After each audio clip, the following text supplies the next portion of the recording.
My name is Rachel Moore. I'm 61 years old, and until that afternoon, I believed I was one of the luckiest women I knew. That morning, after 30 years with Callahan Systems, I received my retirement package, $3.2 million. I remember sitting in my boss's office, holding the envelope with both hands, like it might disappear if I didn't. He hugged me. My coworkers clapped. Someone joked that I'd finally escaped. I laughed, a little dazed, thinking about how every late night, every missed vacation, every weekend email had led to this moment. I left work 2 hours early. I didn't text my husband. I didn't call. I wanted to surprise him. I pictured his face when I told him we were finally secure, finally free to breathe. Maybe we'd open a bottle of wine. Maybe we'd talk about traveling. Italy had always been our dream. I pulled into our driveway just after 3. The house was quiet, the way it always was during the day. I unlocked the front door and stepped inside, still smiling. That's when I heard his voice. It was coming from upstairs. From our bedroom. First, I didn't really listen. I was halfway through setting my purse down when a sentence cut through the air and stopped me cold. "Don't worry," he said, low and confident. "Once the divorce is final, I'll get at least half. Maybe more if she doesn't see it coming." I froze at the bottom of the staircase. The staircase where we'd taken Christmas photos every year. The staircase where he'd helped me hang balloons for our kids' birthdays. The staircase where we'd laughed, argued, carried boxes, carried memories. My heart started pounding so hard I could hear it in my ears. He kept talking. "I know," he said. 30 years. She thinks this is the finish line. That's the best part. I didn't breathe. My fingers tightened around my car keys. My legs felt heavy, like they didn't belong to me anymore. Every instinct in my body screamed to run upstairs, to confront him, to demand an explanation. But I didn't. I stood there listening as my marriage collapsed in real time. He was calm, organized. This wasn't a fight. This wasn't emotional. This was a plan. And then he said something that changed everything. "We just have to time it right," he added. "Once the money's clear, it's clean. Half of it is mine. Half. 30 years of my work. 30 years of sacrifice. Reduced to a number he was already counting." I didn't go upstairs. I didn't slam a door. I didn't make a sound. I quietly turned around, stepped back outside, and closed the front door as gently as I could. I walked to my car like a stranger in my own life, and drove away without any destination in mind. I ended up in a coffee shop about 3 miles from our house. I sat there for nearly an hour, staring at the same spot on the table, replaying his words over and over. How long had he been planning this? How long had I been living beside someone who was waiting for the right moment to leave? And then, through the shock, one clear thought surfaced. He shouldn't know about the retirement package yet. The official announcement wouldn't go out until the next day. The money hadn't even been transferred, which meant only one thing. He hadn't reacted to the news. He'd prepared for it, and he'd revealed everything. Before I told him a single thing. I stayed in that coffee shop until my hands stopped shaking. At first, my mind tried to protect me. It offered excuses, misunderstandings. Maybe I'd heard wrong. Maybe he was talking about something else. But the more I replayed his words, the clearer they became. Once the divorce is final, half of it is mine. Timing is everything. There was no confusion there. But one detail wouldn't let me go. He shouldn't have known about the retirement package. Not yet. At Callahan Systems, retirement payouts were treated like state secrets. Only a handful of people could see the numbers before the official release. I knew that because I'd helped design the compliance protocols years ago. So how did he know? That question was the first crack in his plan. I pulled out my phone and called Evan, a colleague from IT I'd trusted for years. My voice sounded steadier than I felt. "Evan," I said, "I need to ask you something, and I need you to be honest with me." There was a pause. "Okay. Who can access retirement package details before they're announced?" "HR leadership," he said slowly. "A couple of executives. That's it." "Why?" I swallowed. "Can you check if anyone accessed my file recently?" Another pause. Longer this time. "Rachel, that's sensitive." "I know," I said. "But this matters. Please." 10 minutes later, my phone rang. Your file was accessed yesterday at 1:42 p.m., Evan said, by an HR manager. And there's something else. My stomach dropped. What? It was forwarded. Outside the company. I closed my eyes. To who?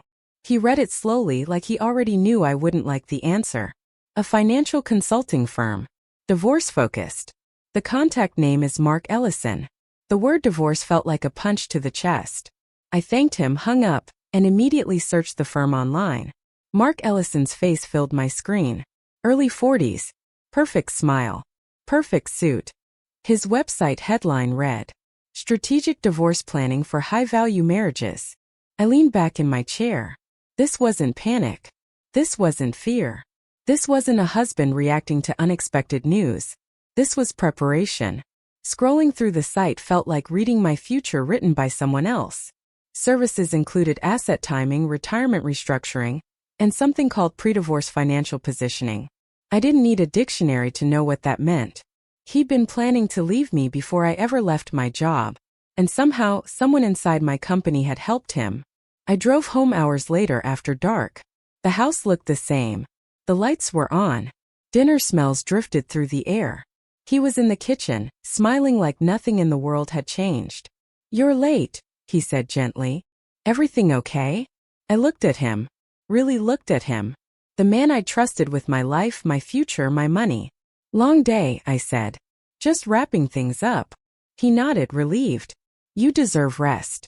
30 years is a long time. We ate dinner together. We talked about nothing. We watched television. We went to bed. And all night long I lay awake beside him, listening to his breathing, knowing something he believed I didn't. He thought he was ahead of me. The next morning I didn't cry. I didn't confront him. I didn't tell anyone what I'd heard. Instead, I opened my laptop and searched for one thing. High-asset divorce attorney. If he was playing strategy, then so was I. Because this wasn't just betrayal anymore. It was coordinated. It was calculated. And it was already in motion. And now, so was I. That's when I understood something very clearly. This wasn't just a marriage ending. This was a financial ambush. And I was done being the only honest one in the room. For the next few days, I became exactly who he expected me to be. Normal. I laughed at his jokes. I asked what he wanted for dinner. I listened while he talked about work, about traffic, about nothing at all. I kissed him goodnight and said, I'm just tired, when he reached for me. And he believed every second of it. That was the hardest part. Because inside I was rewriting my entire life. I scheduled my first appointment with a divorce attorney 3 towns away, under my maiden name. I took a sick day from work and drove there alone, my hands clenched on the steering wheel the entire way. Her name was Janet Rowe.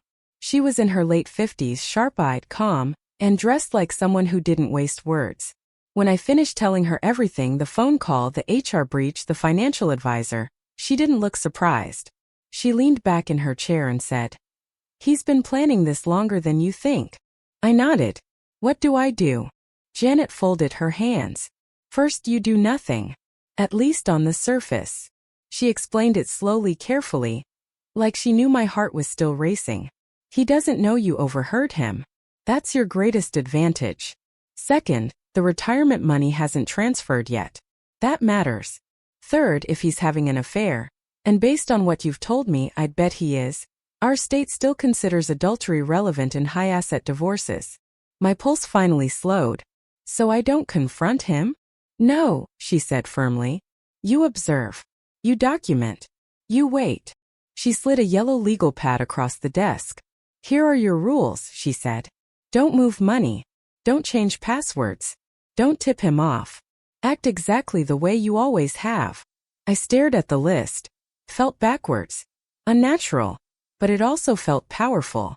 That night at home, he poured us wine and asked what I wanted to do with my retirement. Maybe we'll finally travel, he said casually. You've earned it. I smiled. We'll see. It still doesn't feel real. He squeezed my hand. I'm proud of you.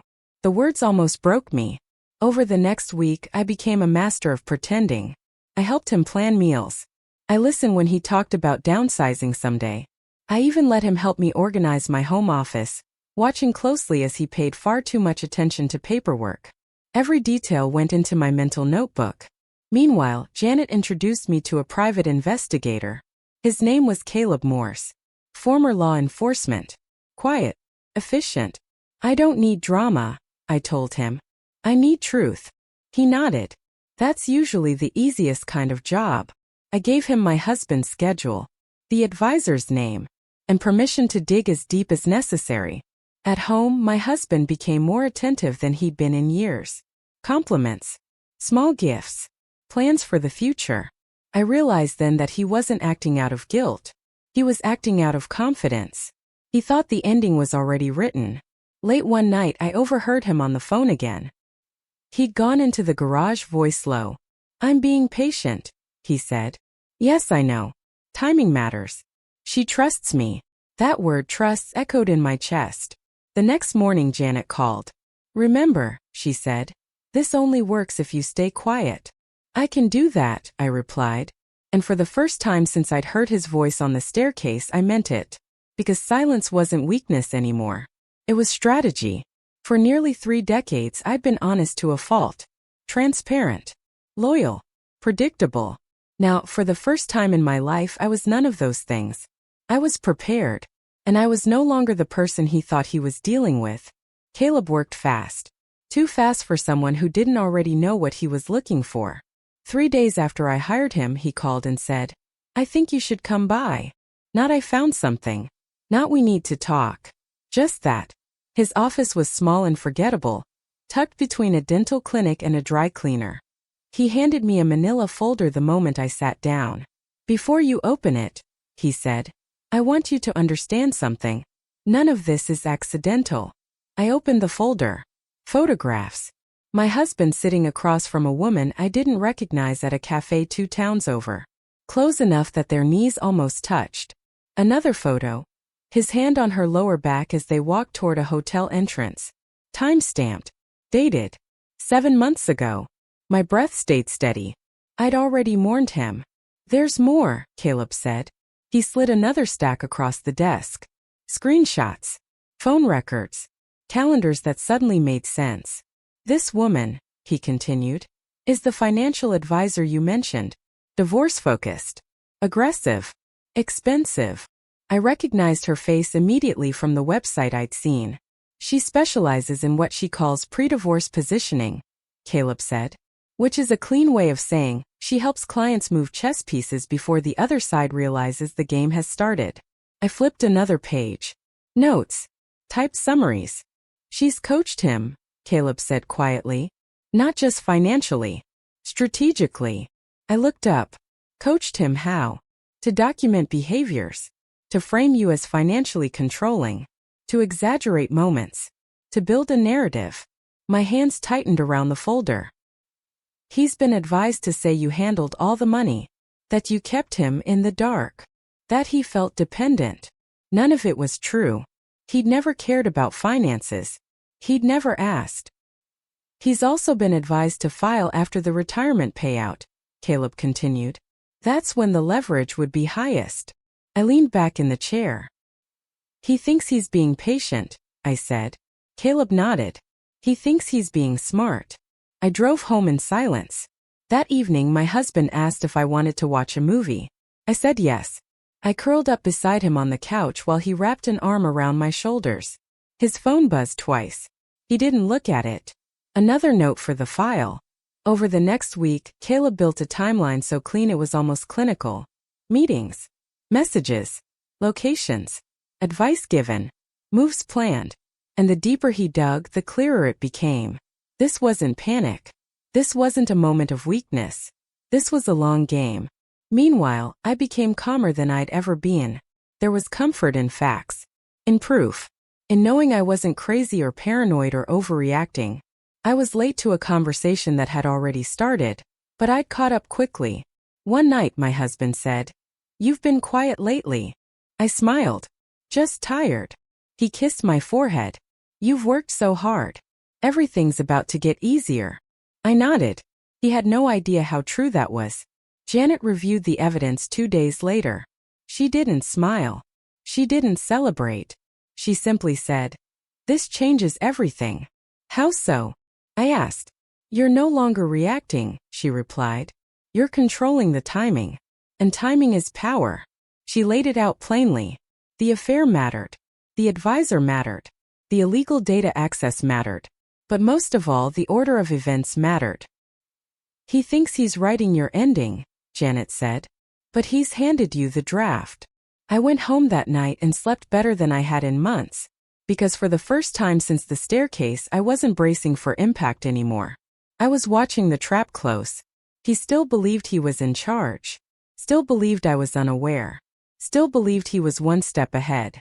And every day he stayed confident he gave me another advantage. He thought he was writing my ending. I was collecting his evidence. The day the retirement funds hit my account, I stayed calm. Breakfast was quiet. My husband made eggs and toast, humming like everything was ordinary. It was ordinary for him, not for me. At 9:15 a.m., my phone lit up with the notification. $3.2 million transferred.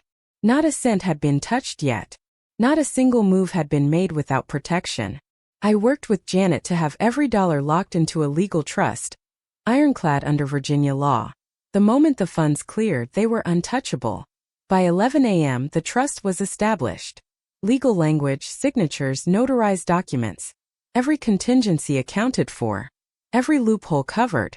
And all the while, my husband went about his morning oblivious to the earthquake beneath his feet. At 2 p.m., a knock at the door. Not me. Not Janet. But a neutral party. Divorce papers served. Blindsided. He opened the door himself. The server handed him the documents, left and walked away. I wasn't there. I watched later through a security camera Janet recommended I install. The look on his face was priceless. Shock, confusion, disbelief. His hands shook slightly as he realized he had no idea what was coming next. Then the phone rang. His lawyer, clearly flustered. I could hear snippets of their conversation from the recording Janet shared. Your client. You have proof of adultery? Evidence of fraud? And illegal access to retirement documents? The lawyer stammered. Yes, Janet replied calmly. We have photographic proof of the affair, hotel visits, documented meetings, phone records, everything. Your client has already conspired with a financial advisor to manipulate the upcoming settlement. And a Morrison HR employee illegally forwarded sensitive information. We are prepared to pursue criminal charges if necessary. Silence. The lawyer's voice faltered. He tried to negotiate. Janet smiled. Calm, precise. Every word measured. She outlined the settlement. 40% of marital assets, excluding the retirement package. That meant he would walk away with nothing from my $3.2 million. Zero. Nada. The house, joint savings, cars, negotiable. Retirement package, untouchable. I stayed seated at my kitchen table pretending to sip my coffee, while the real game unfolded just a few blocks away. The next few hours were quiet. He made calls. His financial advisor panicked once they realized their actions were traceable. The HR employee was put on leave, soon to be terminated for violating privacy laws. Every piece of the plan I'd suspected was now unraveling, but it felt surreal watching it all collapse in slow motion. By evening, Janet had finalized everything. The trust protected the retirement package. The settlement was accepted. Legal authority, evidence, and strategy had tipped the scales entirely in my favor. When I finally spoke to my husband later that night, he was silent, defeated. He tried to muster composure, but the exhaustion in his voice betrayed him. He had underestimated patience, underestimated preparation, underestimated the quiet power of waiting, documenting, and playing the long game. He'd spent months orchestrating a takeover, thinking he was clever. Every meeting, every call, every attempt to manipulate the narrative. It had all been countered. Every step he took had given me an advantage I didn't even have to chase aggressively. I realized then that the best victories aren't flashy. They aren't loud confrontations or screaming matches. They're quiet, calculated, unseen until the moment the outcome is undeniable. And in that moment he realized it. That meeting he expected to win, that day he thought he'd take control, became the exact moment he understood he'd lost. Completely. I poured a glass of wine and watched the sunset. A sense of relief, calm, and quiet triumph settled over me. My funds were secure, my strategy had worked, And the person I used to know as my husband had no idea how much he'd underestimated me. The trap wasn't messy. It wasn't humiliating. It was clean, precise, and absolute. Sometimes the best revenge isn't about shouting. It's about timing, evidence, and patience. Sometimes it's about letting them move first, thinking they're ahead, while quietly writing the rules they never knew existed. The days after the settlement were almost surreal. Life felt normal on the surface, but beneath it, everything had shifted. My husband had moved out, leaving behind the empty echoes of a house that had once been ours. The apartment he'd chosen felt temporary, unmoored, a reflection of his sudden loss of control. I stayed in the house, but it didn't feel the same. Not because of what he'd taken or tried to take, but because I knew the truth. I knew how close I'd come to losing everything I'd built over 30 years. And I knew that one overheard conversation had changed my entire future. David Thompson disappeared almost immediately after the papers were served. Once he realized his potential criminal liability was exposed, he vanished from the picture. It was strange, almost anticlimactic, like a shadow retreating before the light. Meanwhile, Margaret Chun, the HR employee who had illegally shared my private retirement documents, faced immediate termination. Morrison Engineering acted swiftly once the breach was confirmed, and a federal investigation was launched into the unauthorized release of confidential information. The system had corrected itself, quietly but decisively. I downsized my life, moving into a smaller home nestled in the Virginia mountains. 3 bedrooms, a workshop, and a view of the valley. It wasn't lavish, but it was mine. It was peaceful. I could finally hear myself think, breathe, and rebuild a life on my terms. I spent my days woodworking, hiking, volunteering at the local veteran center. The mountains became my sanctuary, a place where the betrayal and chaos felt far away. Reconnecting with my children was one of the greatest rewards. They were in their 20s, seeing the world with fresh eyes, and yet they had lived through the tension of the past months in their own way. I explained everything, how the retirement package had been almost lost, how patience and strategy had saved me. They were hurt, of course, but they understood. They saw the betrayal too, and they respected the way I had handled it. Quietly, strategically, with integrity. Every now and then, I reflect on the marriage I'd lost. I think of my husband, of the life we had built together, of what could have been. Some nights a pang of grief hits. But mostly I feel gratitude for clarity, for timing, for the moment I overheard the conversation that changed everything.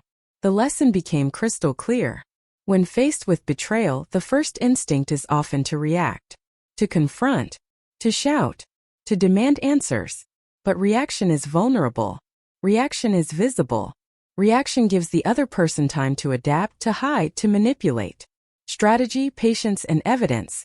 These are the real tools of protection.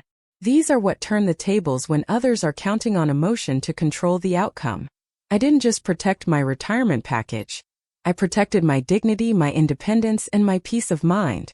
The divorce itself, handled according to Virginia law, was straightforward once the evidence was in place. The settlement left my former spouse with a fair share of marital assets, excluding the retirement package that was rightfully mine.